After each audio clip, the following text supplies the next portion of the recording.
Seguimos próximos. El sistema respiratorio con el sistema cardiovascular. Si recordamos, la base de todo esto se inicia en que cuando nosotros hacemos ejercicio aumenta la tasa metabólica, aumenta el consumo de oxígeno.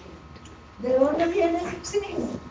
De la inspiración del aire atmosférico, que ocurre por medio de los pulmones en los alveolos. Desde el intercambio de gases hacia la sangre, las flechitas que se ven ahí como púrpura, están representando la circulación. Entonces, cuando nosotros hacemos ejercicio, aumenta la ventilación. Ese es un tema de la próxima semana, ¿verdad? Pues vamos a estudiar el sistema respiratorio. Pero ese aumento de ventilación aumenta primero la eliminación del CO2, ¿verdad? Porque sabemos que estamos formando CO2 como producto final de la oxidación de las grasas, de los carbohidratos, de las proteínas, ¿verdad? Estamos formando CO2 y agua. Esos son los productos finales. Y ese CO2 se elimina por los pulmones. Pero al mismo tiempo va a difundir más oxígeno. Y entonces, aunque estemos consumiendo mucho oxígeno en las mitocondrias, el aumento de la ventilación va a mantener la PO2, o sea, la presión parcial de oxígeno en la sangre se va a mantener, a pesar de que el consumo de oxígeno en los músculos esté muy aumentado. Entonces, es muy raro ver, solo en algunas excepciones, que la PO2 arterial baje. O sea, que alguien tenga lo que se llama hipoxemia, o sea, una baja presión parcial de oxígeno en la sangre. Recuerden que hemia es de sangre, ¿verdad? Entonces, no se presenta, solamente en algunos atletas de muy alto rendimiento, de élite, se podría presentar hipoxemia con las grandes cargas de trabajo que hacen. Pero en general, por más que estemos haciendo el ejercicio, la PO2 se mantiene. Recordemos que el oxígeno es transportado en la hemoglobina, esa es la molécula de la hemoglobina. Aquí están los grupos C y los que se une el oxígeno por acá, ¿verdad? En esos 4 grupos. Entonces, la hemoglobina va a transportar el oxígeno, muy importante la hemoglobina, porque si una persona tiene anemia y tiene una hemoglobina baja, pues va a tener una capacidad reducida de transporte del oxígeno. Una pregunta, como que usted dijo, digamos, entonces esa hipoxemia sería igual que, o sea, tendría que estar por debajo del 95%, igual que la insuficiencia respiratoria, digamos, o cuál es ese porcentaje para presentar hipoxemia. La presión parcial de oxígeno no se reporta en porcentajes, ¿verdad? Sino que la presión parcial de oxígeno en la sangre arterial es de alrededor de 100 milímetros de mercurio, de 100. Y las hipoxemias ya se catalogan cuando la presión baja de 60. Si fuera la saturación de oxígeno, ahí sí se reporta el porcentaje, la saturación de oxígeno, que también es de 100%, ¿verdad? Pero ya cuando baja 90%, ya la persona puede tener algún problema. Porque entonces presión y saturación son una parte. No es que van aparte, es que son diferentes variables de cómo se reportan las cosas. Sí. Pero entonces, si estamos midiendo la saturación, que es cuánto oxígeno está unido a la hemoglobina, eso es la saturación de la hemoglobina, es una cosa. Y la presión parcial de oxígeno es otra cosa. Pero, de hecho, la hipoxemia también se puede medir por medio de aparatitos que uno se coloca en el dedo y que miden la saturación de oxígeno. Porque para hacer la presión ya es algo más complicado, ¿verdad? Entonces en los hospitales o en los laboratorios se usan oxímetros que miden la saturación. Ok, bueno, entonces esa sangre va, recordemos, de los pulmones, ¿verdad? Por aquí estaría el corazón derecho, que unió la sangre hacia los pulmones, y de los pulmones va al corazón izquierdo, ¿verdad?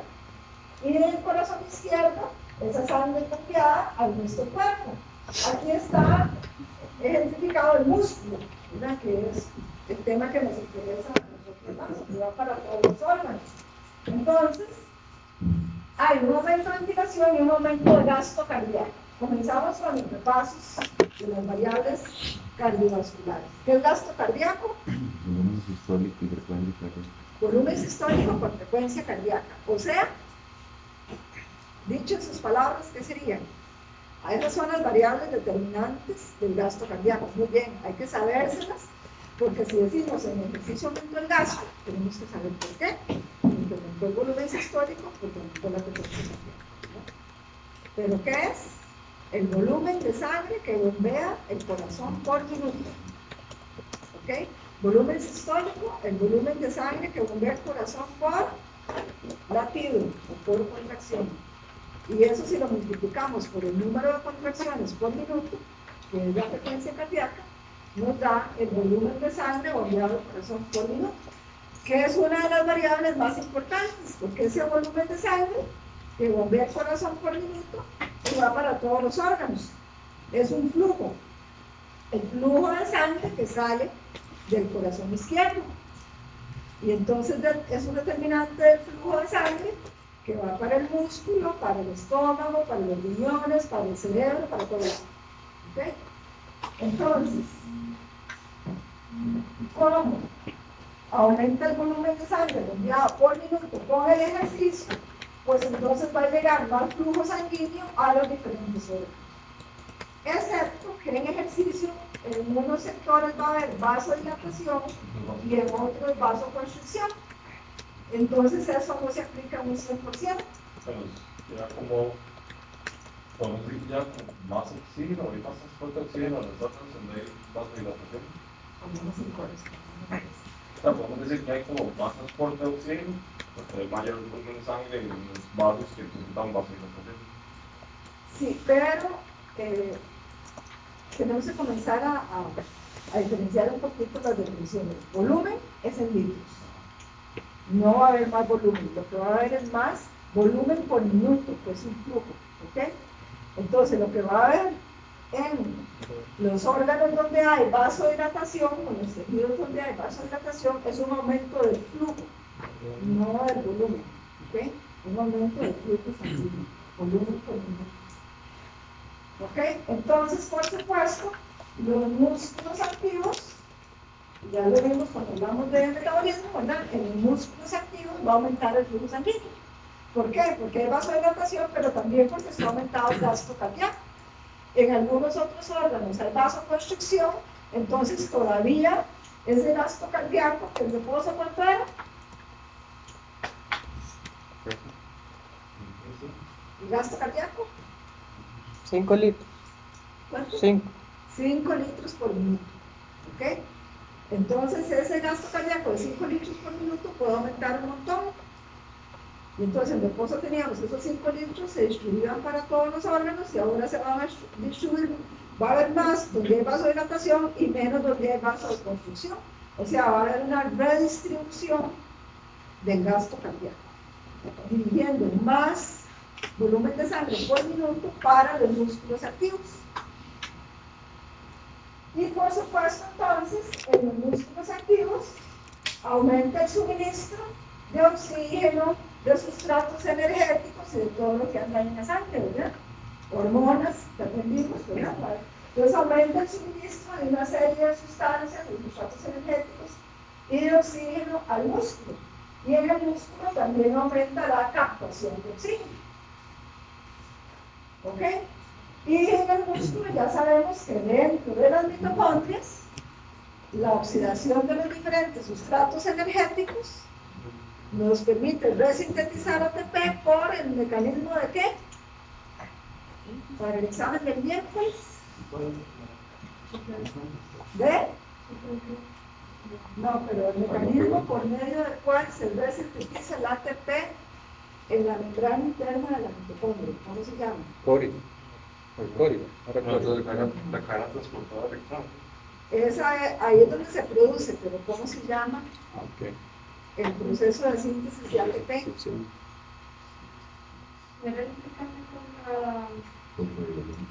Exacto. Fosforilación oxidativa. ¿Okay? Muy bien.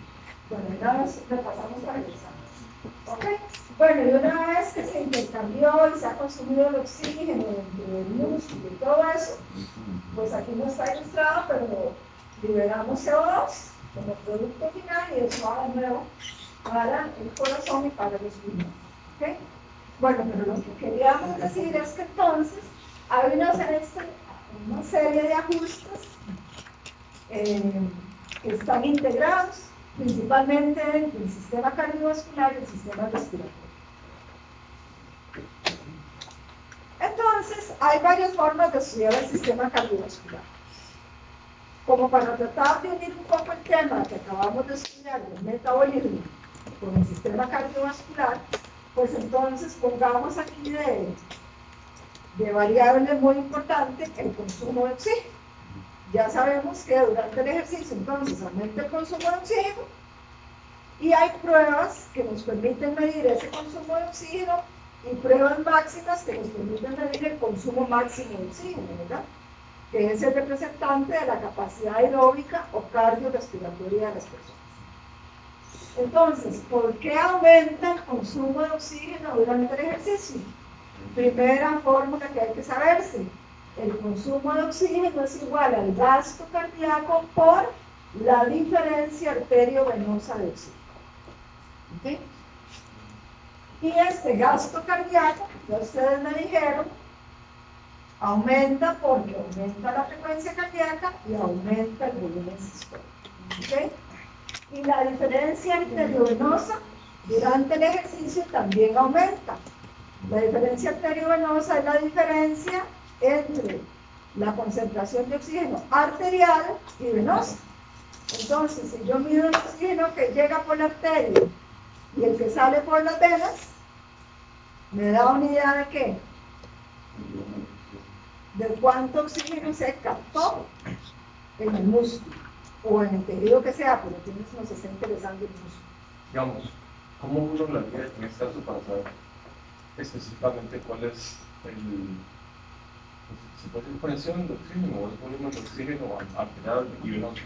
La concentración. La concentración es cómo uno haría en este caso para saber las concentraciones de... Habría que medir la concentración de oxígeno en las arterias y la concentración de oxígeno en las venas. Entonces es como, o sea, hacer como algo con oxímetro o algo similar.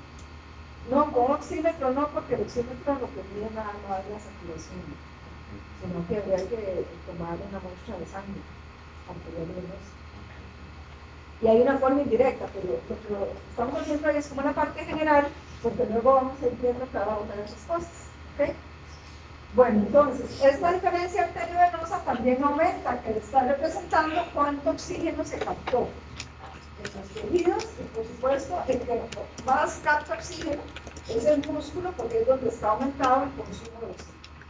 Entonces, ¿de qué depende la diferencia arteriovenosa? Del contenido de oxígeno arterial o concentración de oxígeno arterial, que eso está muy ligado a la hemoglobina, ¿ya? O sea, el porcentaje de saturación de la hemoglobina. La hemoglobina es la que se encarga, habíamos dicho, de transportar el oxígeno. Y ya vimos que este contenido arterial y la PO2 de oxígeno y la saturación de la hemoglobina se mantiene, aunque hagamos ejercicio muy intenso, porque está aumentada la ventilación. Entonces, estas variables están relacionadas con el sistema respiratorio. Por otro lado, ya dijimos que la diferencia es contenido arterial menos contenido venoso. Ese contenido venoso va a depender de cuánto oxígeno se captó o se extrajo de la sangre. Entonces, eso se llama extracción de oxígeno. Eso es lo que está representando la diferencia arteriovenosa de oxígeno. Entonces, es lógico pensar que durante el ejercicio aumenta esta diferencia porque el contenido de oxígeno arterial es el mismo, como hemos dicho, pero el venoso va a bajar porque se está captando más, se está extrayendo más oxígeno y eso permite aumentar el consumo de oxígeno. ¿Okay? Entonces observemos que el consumo de oxígeno depende más de variables cardiovasculares como el gasto cardíaco y la diferencia arteriovenosa. Y esta diferencia arteriovenosa pues también depende del sistema respiratorio. Pero entonces no nos confundamos porque aunque estamos hablando de consumo de oxígeno y uno piensa el oxígeno viene de los pulmones, pues sí, pero ya el consumo de oxígeno en los músculos o en los tejidos, todos los tejidos consumen oxígeno, el corazón también consume bastante, ¿verdad? Porque está trabajando mucho. Entonces, ese aumento del consumo de oxígeno en los tejidos depende principalmente del sistema cardiovascular. ¿Okay? Entonces, por eso es tan importante el sistema cardiovascular. Bueno, aquí yo les pongo un ejemplo, pero vamos a ir viendo cada una de esas variables y los determinantes de esas variables es lo que vamos a ver en estos dos casos. Aquí les puse un ejemplo de otro libro donde están diferentes variables en relación con la intensidad y me pusieron el eje X, pero ahí estaría la intensidad del ejercicio. Ese es el nombre del eje X. Entonces, aquí arriba está la frecuencia cardíaca, proporcional a la intensidad del ejercicio. Este es el volumen sistólico, también aumenta con el ejercicio. Este es el gasto cardíaco, aumenta proporcionalmente con el ejercicio.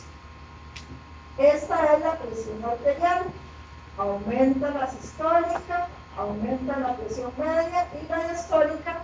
En la próxima clase la vamos a estudiar porque puede variar, puede definir y aumentar.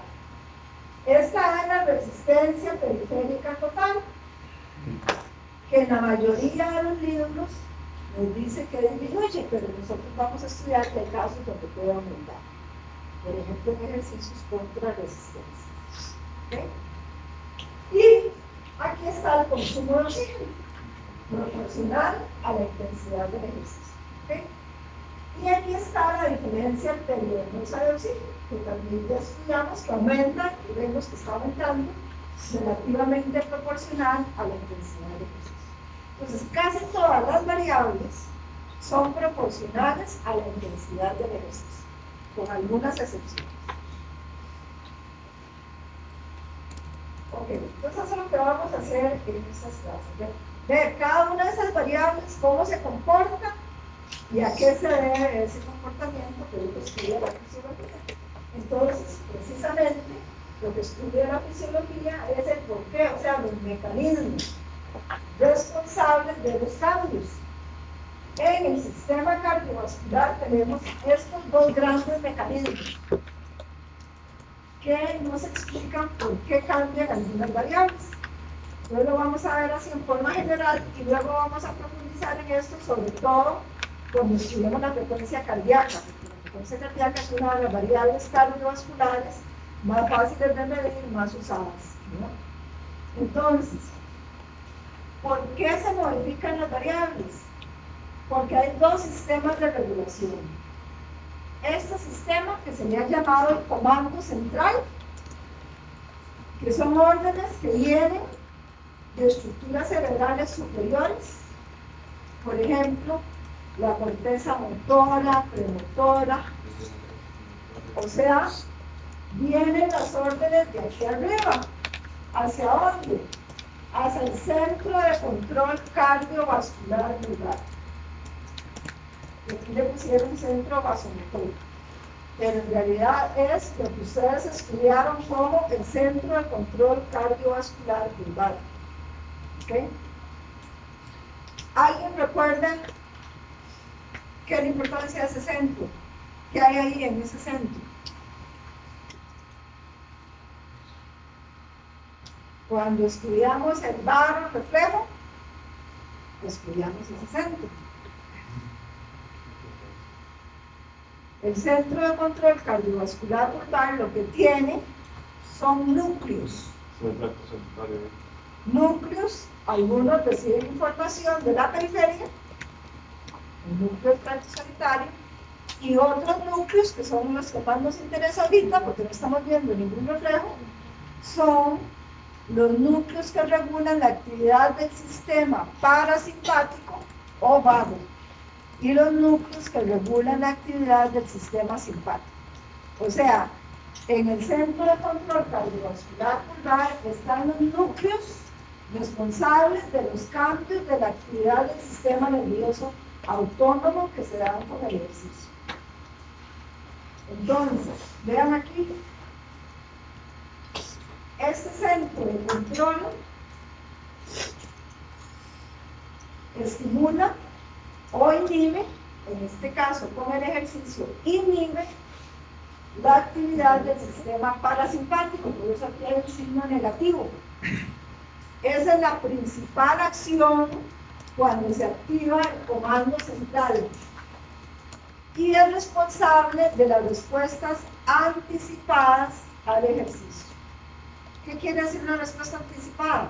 Que yo ni siquiera estoy haciendo el ejercicio y ya se me elevó la frecuencia cardíaca, ya se me elevó la respiración y se me podrían elevar otras variables, pero la más representativa es la frecuencia cardíaca. Entonces, por ejemplo, yo voy dando también algunos ejemplos de qué implicación práctica tiene eso, porque no es por saber la teoría nada más.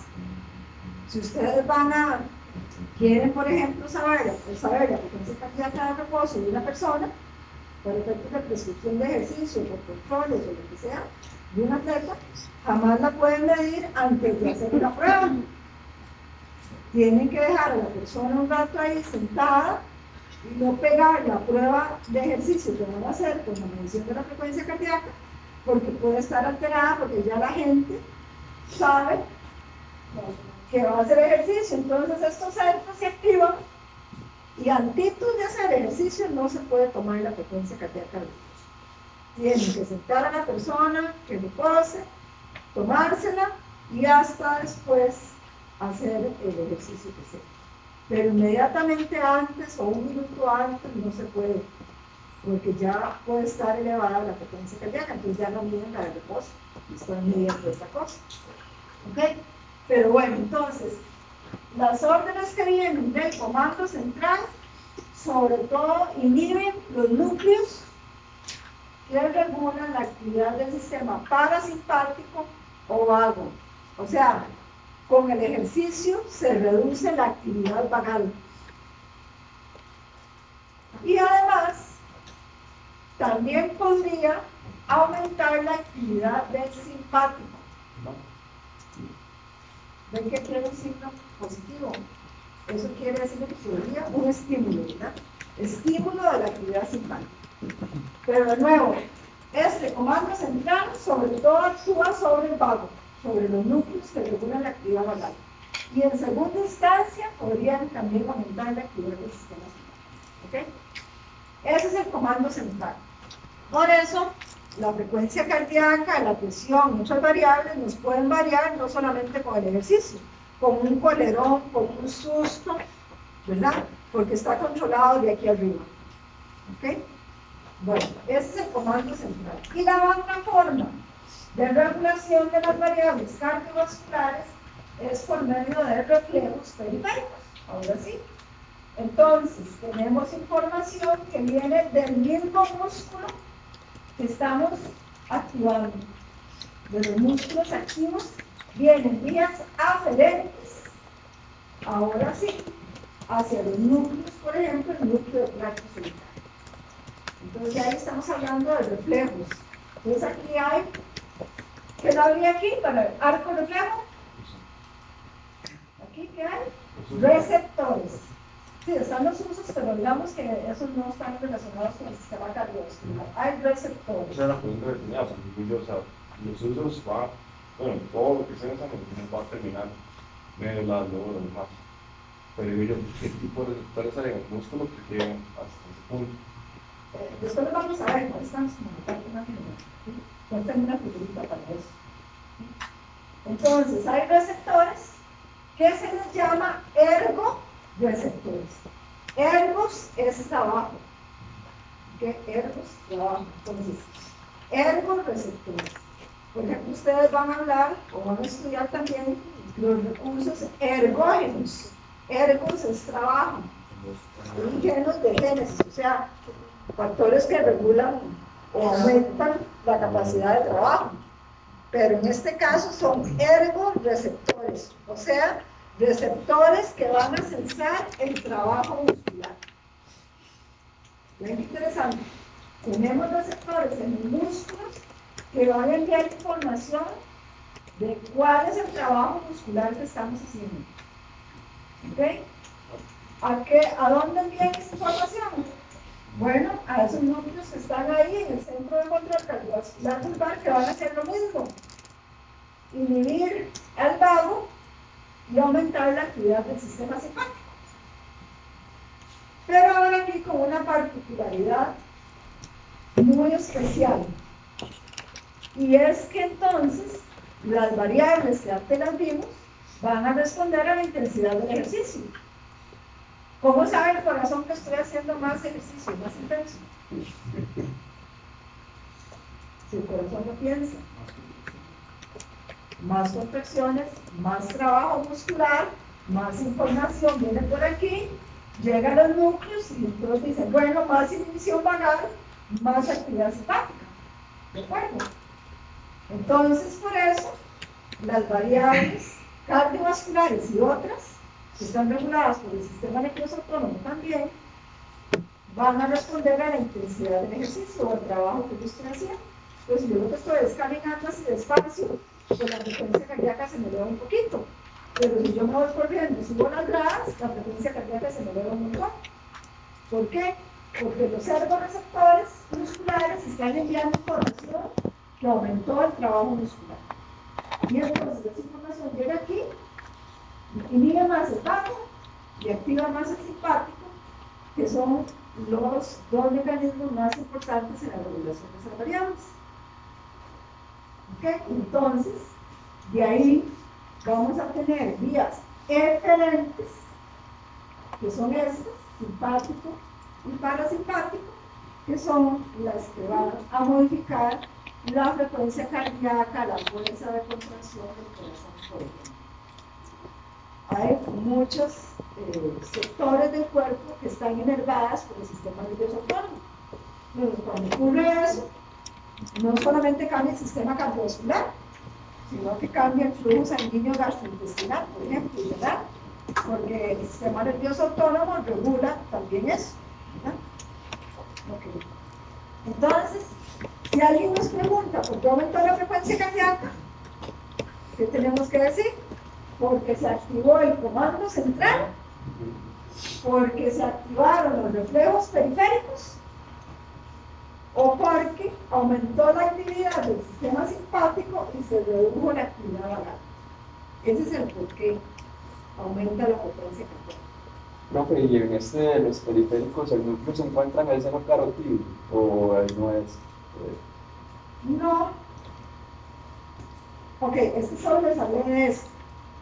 Estos otros que están por aquí modulan la actividad de esos núcleos. Por ejemplo, esta es la información más fuerte que va a venir para acá.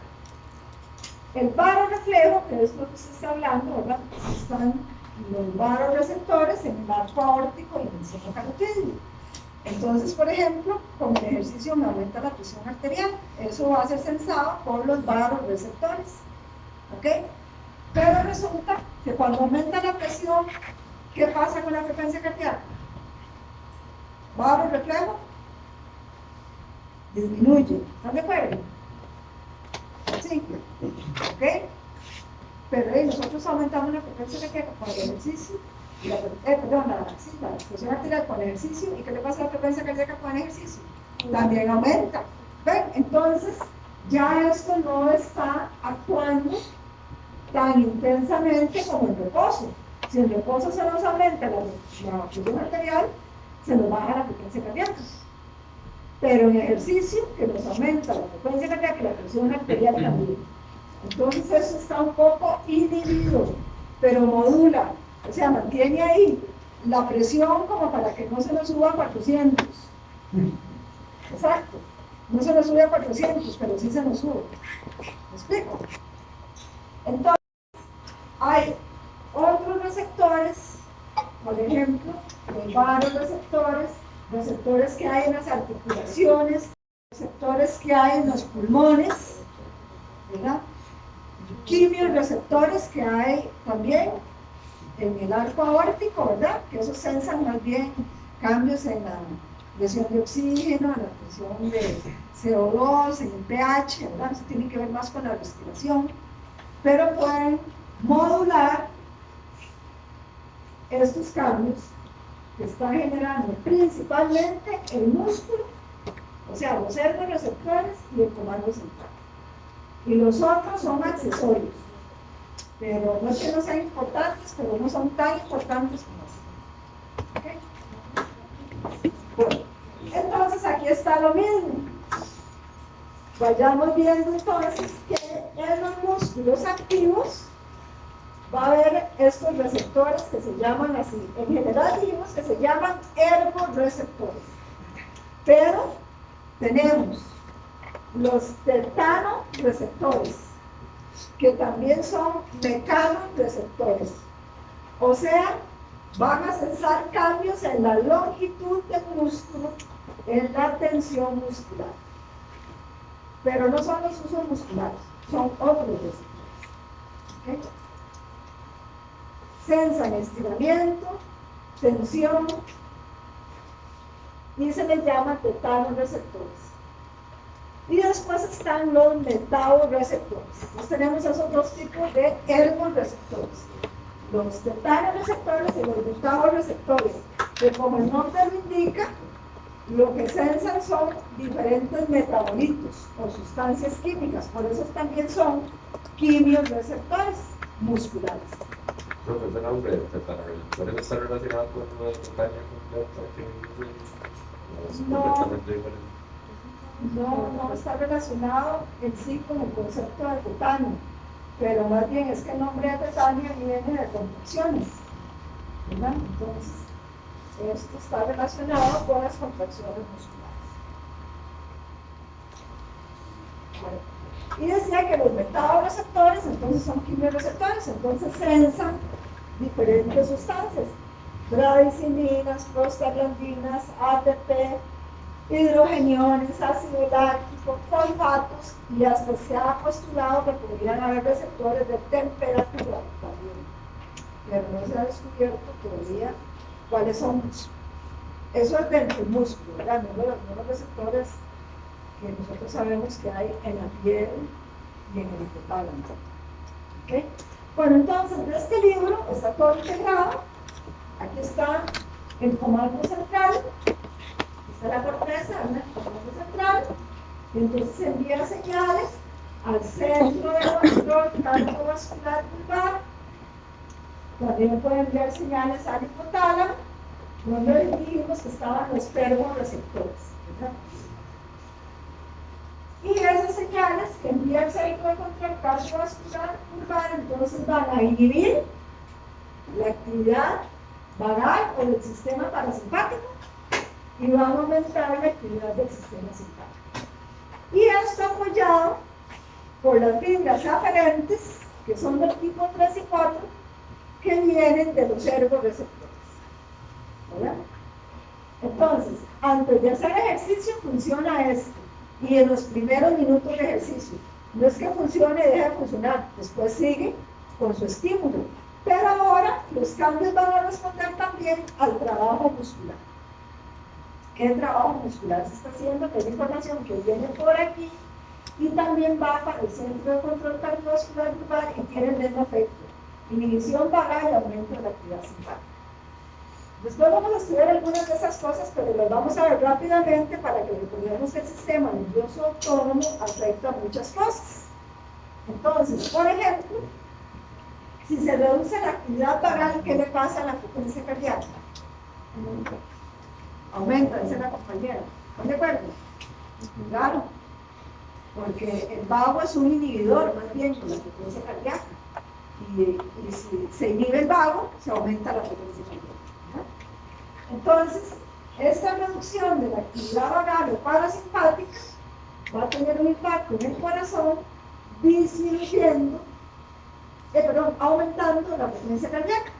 Pero además, el aumento de actividad simpática, que también tiene un impacto sobre la frecuencia cardíaca, ¿verdad?, ayuda con ese aumento.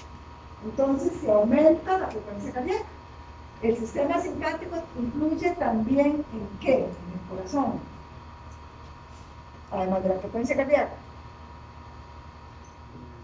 Histórico. El volumen sistólico, ¿qué mente? La fuerza de contracción. Exacto, exacto, la fuerza de contracción. Entonces, el simpático también es el responsable de que aumente la fuerza de contracción cuando estamos haciendo ejercicio. ¿Ok? Por ejemplo, luego tenemos los vasos sanguíneos en diferentes regiones del cuerpo, que después los vamos a ver, pero sobre todo son los órganos esflágmicos, o sea, los que están en esta región, los que van a experimentar vasoconstricción, porque el sistema simpático, ¿qué hace en el músculo liso de los vasos? ¿Qué hace el sistema simpático en el músculo liso de los vasos sanguíneos o de las arteriolas? De una vez para recordar que son las arteriolas de sus dedos. Exacto. Sistema simpático es vasoconstrictor. Entonces veamos que estamos diciendo que aumenta la actividad del sistema simpático. Entonces va a haber vasoconstricción. ¿A dónde va a haber vasoconstricción? En los órganos esflágmicos. O sea, estómago, riñones, hígado. Ahí va a haber vasoconstricción. Y a veces hay vaso, por aquí dice, bueno, en la piel también puede haber vasoconstricción. Por eso una persona cuando está comenzando un ejercicio se pone vasoconstricción. ¿Qué observamos en la piel? Palidez. Entonces, hay personas que se ponen pálidas al inicio del ejercicio. Después no, se ponen rojas, porque hubo ¿qué? Vasodilatación, pero eso es por el reflejo termorregulador. Entonces, cuando la persona le aumenta la temperatura, y vasodilatación cutánea. Ese es parte del reflejo. Entonces la persona se pone roja. ¿Ok? Pero al principio no nos debe extrañar que se ponga pálida. Si se pone pálida, un ejercicio moderado o no muy intenso, ahí sí los tenemos que preocupar. No debe haber vasoconstricción en la piel cuando una persona está haciendo ejercicio, porque el reflejo termorregulador es muy fuerte. El reflejo termorregulador también nos hace sudar. Entonces, estas cosillas, ¿verdad? Tenemos que saberlas porque si alguien se nos pone pálido haciendo ejercicio, hay que parar el ejercicio. Hay algo que no está bien, ¿verdad? O el corazón no está bombeando suficiente sangre, entonces aunque haya vasodilatación en la piel, no se observa, y más bien la persona se pone pálida, o se le bajó la presión, que eso tampoco es normal en ejercicio, ¿verdad? Entonces todas esas cosillas tienen que ver con estos conceptos. ¿Me voy a comentar? Yo creo que ya no ya adiviné. Bueno, el sistema simpático también inerva las venas pequeñas, medianas. Entonces va a haber venoconstricción. Durante el ejercicio va a haber venoconstricción. Luego tenemos que el sistema simpático pues va a la médula adrenal, ahí llega, ¿verdad? Las neuronas preganglionares simpáticas y se estimula, ¿qué? La médula adrenal, ¿qué libera? Adrenalina. Catecolaminas, adrenalina y noradrenalina. Entonces, en ejercicio nosotros decimos que hay una respuesta simpato-adrenérgica, porque está aumentada la actividad simpática y está aumentada la secreción de adrenalina principalmente.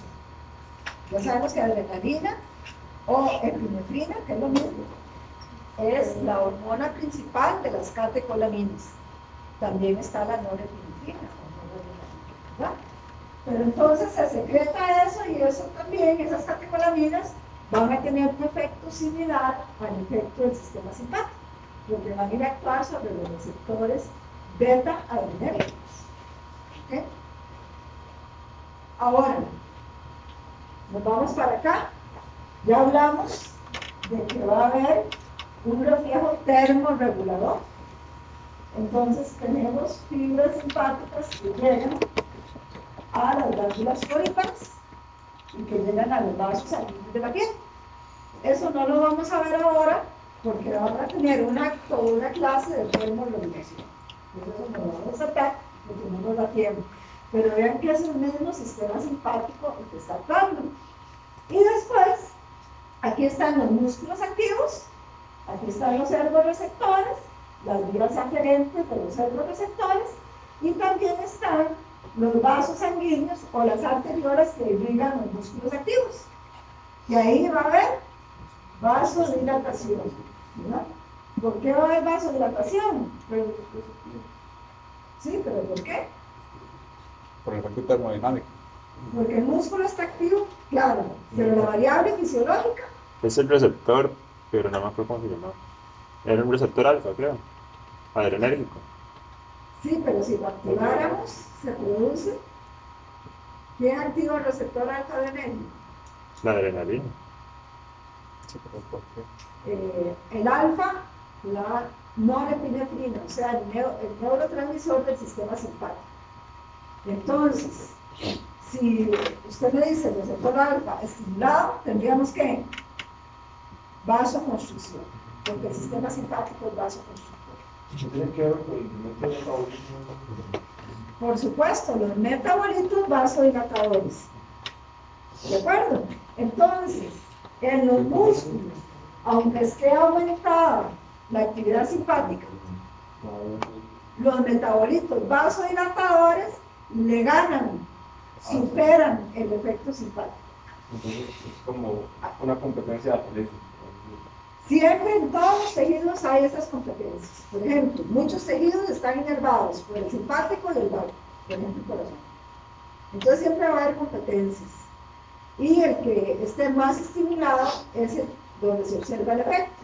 Entonces, en este caso, si el músculo está muy activo, o sea, si estamos haciendo ejercicio de alta intensidad, va a haber mucha vasodilatación porque se liberan gran cantidad de metabolitos vasodilatadores. ¿Okay? No confundan los metabolitos que estimulan los servorreceptores o los metaborreceptores con los metabolitos que estimulan al músculo liso vascular, que lo relajan. Son dos cosas diferentes. ¿Ven? Tenemos receptores en los músculos y tenemos receptores en el músculo liso de las arteriolas que responden a algunos metabolitos. Algunos podrían ser los mismos, sí, pero otros son totalmente diferentes. ¿Cómo se llamaban, profe? Los que dilataban entonces el músculo liso. Después lo vamos a ver, porque ahora estamos en la parte general, pero ahí está en los riñones, el ácido láctico, el CO2, el óxido nítrico. Después lo vamos a ver. ¿Hay alguna pregunta con esta parte general? Además, la parte en la que usted no confundan el estímulo de y hasta en qué. Bueno, lo que estaba diciendo es que ustedes no se confunden, ya después lo visto, que nosotros tenemos ergoreceptores o metaboreceptores, que se les llama así, en los músculos, que lo que me van a cesar es trabajo muscular. Y tengo otros receptores en el músculo liso vascular que van a responder al sistema nervioso autónomo y van a responder a los metabolitos que se liberan por la acción de una mayor actividad metabólica en el músculo. Por eso les llaman metabolitos vasodilatadores. Pero no son los mismos receptores. Unos son los servorreceptores y otros son receptores alfa, receptores beta, receptores para el óxido nítrico, receptores de hidrogeniones, etc. ¿De acuerdo? Son diferentes.